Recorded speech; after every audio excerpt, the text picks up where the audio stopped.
Bonjour et bienvenue sur Automobile Propre.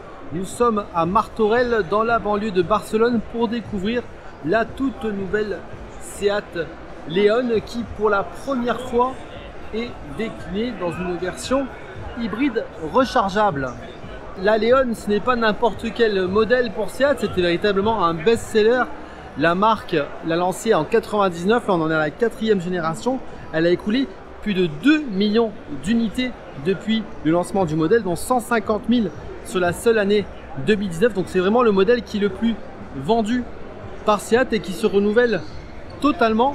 Donc ce mardi 28 janvier lors de la présentation de cette 4e génération à Martorell.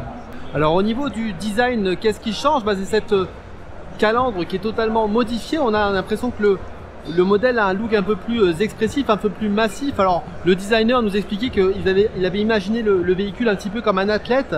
Donc on voit le nez qui est un peu moins, un peu plus plat que sur la génération précédente. Donc le tout est un petit peu plus sculpté. Ça donne un petit peu cette impression de massivité, d'un véhicule un peu plus sportif qui a envie d'attaquer la route. Et c'est un petit peu ce que voulait nous expliquer, nous montrer Seat avec cette nouvelle version. À l'arrière, on retrouve donc un bandeau lumineux en fait qui va relier les deux phares à LED.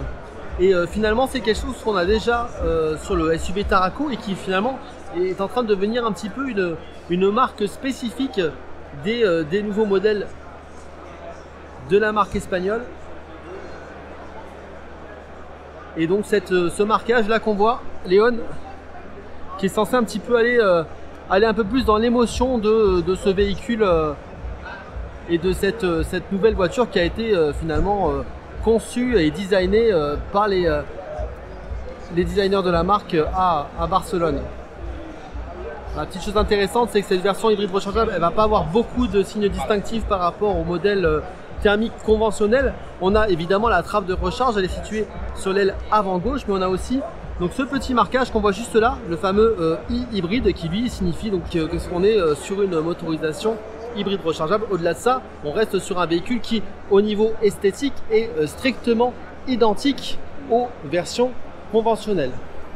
Alors côté dimension, on reste sur une voiture qui est déclinée en deux versions. On a donc la version qui est devant nous, c'est le break, mais aussi une version berline 5 portes qui vient la compléter. Donc par rapport à sa devancière, les dimensions, donc la longueur elle va gagner à peu près 9 cm. Alors sur le break c'est 4 mètres 642 et sur la berline c'est 4 mètres 36. Donc c'est 9 cm à peu près pour les deux. On va aller faire un tour du côté du coffre parce qu'il est ouvert. Donc là sur la version rechargeable on voit on n'a pas spécialement beaucoup de pertes. Alors on va soulever le plancher. Donc le coffre il va jusqu'à 617 litres, donc c'est 30 litres de plus que la génération précédente, mais on n'a pas encore les informations sur la version hybride rechargeable. A priori, il y a quand même un petit peu de la perte parce que vous voyez, on a la batterie qui est juste en dessous, on la voit au loin, et là le petit câble de recharge, donc ça donne un espace pour ranger le câble et éviter qu'il reste traîné dans l'espace de chargement et qui gêne pour mettre d'autres choses. Donc on garde évidemment la modularité, on peut baisser les sièges arrière, on n'a pas encore de chiffres quant aux capacités totales de la voiture. À l'intérieur, on a pas mal de changements. Alors, on reste évidemment en terrain inconnu puisque le cockpit numérique était déjà utilisé sur la version précédente. Mais là, ce qu'on a, c'est qu'en fait, on a maintenant une console qui est flottante avec un intérieur qui finalement qui est très épuré. On n'a pas énormément de boutons. On en a beaucoup plus d'ailleurs sur le volant que sur le reste de l'habitacle. Et vraiment, cette console flottante qui va varier de 8 à 10 pouces selon le niveau de finition. Donc on peut connecter son téléphone, on peut connecter donc soit avec Apple CarPlay, soit avec Android Auto. On peut aussi avoir des téléchargements d'applications puisque la voiture est dotée d'une carte SIM. Donc ça permet en fait d'avoir des mises à jour régulières, mais aussi de pouvoir télécharger du contenu supplémentaire ou par exemple accéder à des web radios directement. On va accéder un petit peu au menu. On a notamment un petit menu électrique. Nous on aime bien regarder les menus électriques. Alors c'est tout en espagnol hein, forcément. Donc on peut notamment programmer la charge, on peut le faire aussi à distance, hein, ça c'est assez courant. Est-ce qu'on peut accéder à d'autres menus? C'est un peu compliqué, on n'est pas très fluente en espagnol. Voilà, on a des programmes de niveau de charge minimum, hein, on essaie de traduire comme on peut. Voilà, après on a tous les réglages de la voiture. On a des boutons, voilà. Hop, là, ça c'est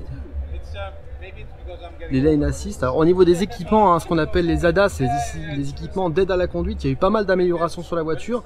On a notamment un système de régulateur des vitesses adaptatif et prédictif qui va prendre en compte en fait les données GPS pour anticiper les décélérations par exemple. Donc ça marche notamment si vous avez mis un parcours dans le navigateur.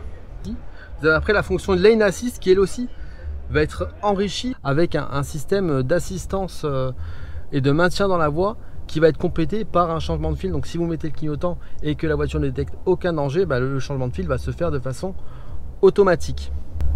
Voilà les modes de conduite. A priori il n'y a pas de mode B qu'on retrouve souvent, notamment pour la régénération. Parlons un petit peu des caractéristiques. Alors cette nouvelle Leon, elle est basée sur la plateforme de Volkswagen, c'est la MQB Evo, donc qui est similaire à la nouvelle Golf. Donc forcément on va retrouver la même motorisation que sur la Golf GTE. Alors au cumul on a 204 chevaux de puissance, c'est 150 kW. Donc il y a un moteur thermique TSI qui fait 1,4 litre. Il est couplé à un bloc électrique dont la puissance n'est pas indiquée, sachant que Seat a fait le choix sur la Leon de ne pas proposer la grosse motorisation. Sur la Golf GTE, vous savez, il y a deux motorisations, il y a soit 204 chevaux, soit 245 chevaux. Donc la Leon n'aura que la petite version entre guillemets. Les 245 chevaux vont être réservés à la Cupra Leon hybride rechargeable, dont la présentation devrait avoir lieu d'ici quelques semaines. Autre information non manquante, celle de la recharge. On voit que la trappe de recharge est située sur l'avant gauche de la voiture. Pour l'instant, on ne connaît pas la puissance. On espère que ce sera au moins 7 kW pour un temps de charge qui devrait durer aux alentours de 2 heures, ce qui paraît correct pour une batterie qui fait au final 13 kWh et qui cumule jusqu'à 60 km d'autonomie théorique. La chose importante à savoir, c'est que au niveau de la gamme Leon, cette version hybride rechargeable ne sera pas la seule alternative aux motorisations conventionnelles. On va retrouver donc une version mild hybride en 48 volts, donc c'est l'hybridation légère qui devient de plus en plus courante sur les modèles du groupe Volkswagen, mais aussi une version gaz naturel, ce qu'ils appellent la version TGI, qu'on avait déjà sur l'ancienne version et qui elle en fait a la particularité d'embarquer 3 réservoirs de gaz. Ça fait à peu près 17 kg de gaz naturel, ça autorise 400 km d'autonomie et c'est une version qui est également commercialisée en France mais qui pour l'instant est assez discrète.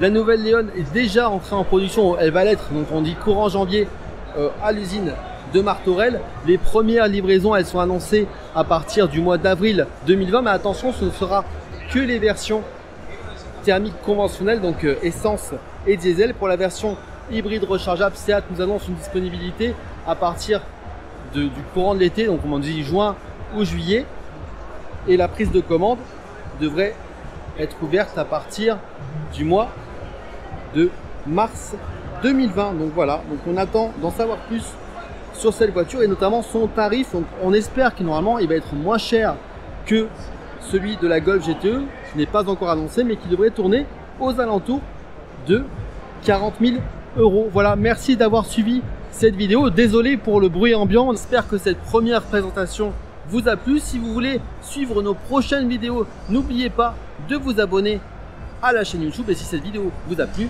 pensez à mettre un petit pouce bleu. Merci, à bientôt, bye bye.